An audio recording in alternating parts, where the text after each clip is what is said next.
Assalamualaikum warahmatullahi wabarakatuh. Bismillah.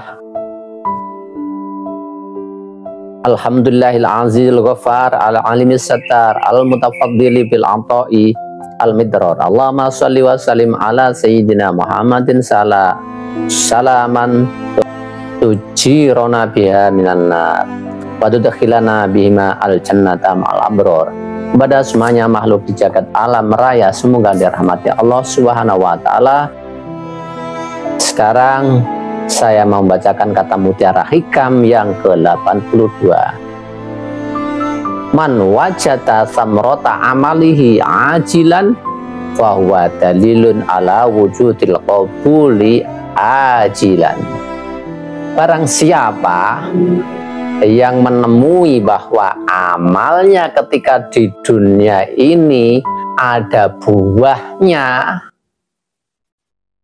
maka itu menunjukkan wujudnya diterimanya amal tersebut di akhirat.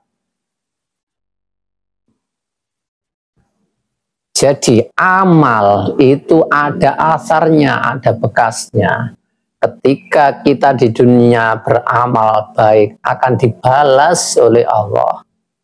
Balasan itu di dalam hadis lain ada 1 kali, ada 10 kali, ada 27 kali, ada sampai biwiri hisab tak terhingga. Berarti tergantung kemurnian amalnya orang-orang tersebut.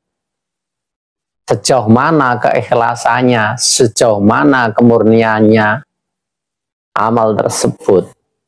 Maka di istilah sufi, berusahalah engkau supaya amalmu diterima oleh Allah. Karena amal walaupun sedikit, kalau itu murni diterima oleh Allah, maka tidak ada kata sedikit bisa bernilai berkali lipat. Bisa dilihat dengan uraian kata mutiara hikam di sebelumnya. Begitu juga bila amal di dunia banyak dan itu masih kotor, tidaklah bernilai yang banyak, bisa tidak jadi ada nilainya di sisi Allah. Karena itu orang sufi mengatakan berusaha semaksimal mungkin supaya amal kita diterima oleh Allah Subhanahu wa Ta'ala.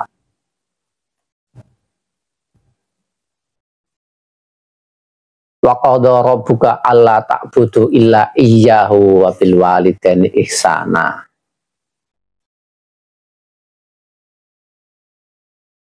Ada sebagian di dalam Al-Qur'an yang dikatakan Allah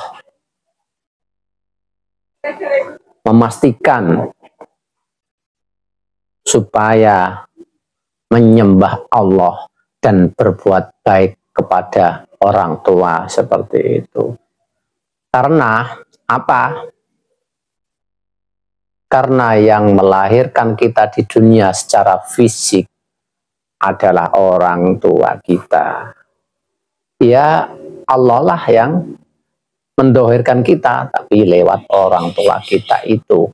Jadi semuanya di dunia ini ada lewat, ada asar-asarnya.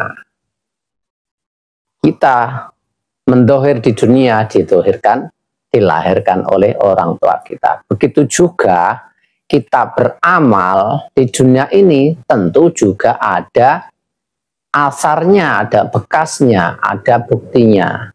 Apa bekasnya amal itu?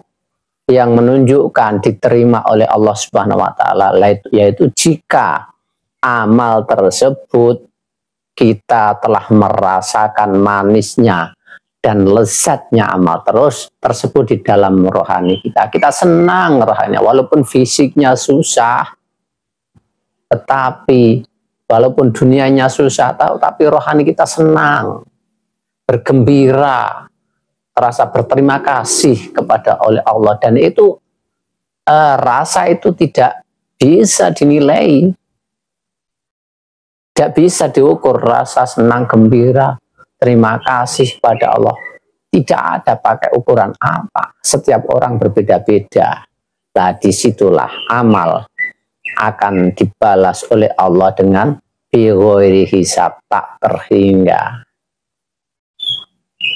Kadang di dunia ini orang punya harta benda banyak, uang banyak, jabatan sudah dicapainya, mobil mewah, harta benda banyak, rumah megah, anak sukses semuanya, tetapi ternyata di kolbunya, di hatinya tidak merasakan kegembiraan di akhir hayatnya, terus terjadi bunuh diri. Itu terjadi di banyak luar negeri. Secara zahir bergelimpang harta, tetapi secara batin miskin, harta rohani berupa kesenangan, kegembiraan hati, rasa berterima kasih kepada Allah. Lah itulah dia tidak merasakan nikmatnya akhirat. Tapi bagi orang mukmin, dunia ini merupakan penjara orang mukmin. Tetapi rohaninya merasa senang, karena disitulah tempat balasan orang mukmin di alam akhirat. Yang di dunia ini bisa dirasakan di kolbu masing-masing orang mukmin. Dan itulah tanda diterimanya amal orang mukmin yang Allah wujudkan di dunia berupa rasa senang di dalam hatinya, manisnya beramal, lezatnya beramal. Itu bukti bahwasanya amal tersebut diterima oleh Allah dan akan dibalasnya di akhirat. Tetapi ketika sudah telah merasakan manisnya amal ini, jangan sampai beramal untuk tujuannya mendapatkan manisnya amal ini. Berhenti sampai situ. Tetapi ketika beramal itu tujuannya adalah ilahi anta maksudi waridhoka matlubi. Hanya engkau Allah yang kutuju. Hanya Allah lah yang kutuju.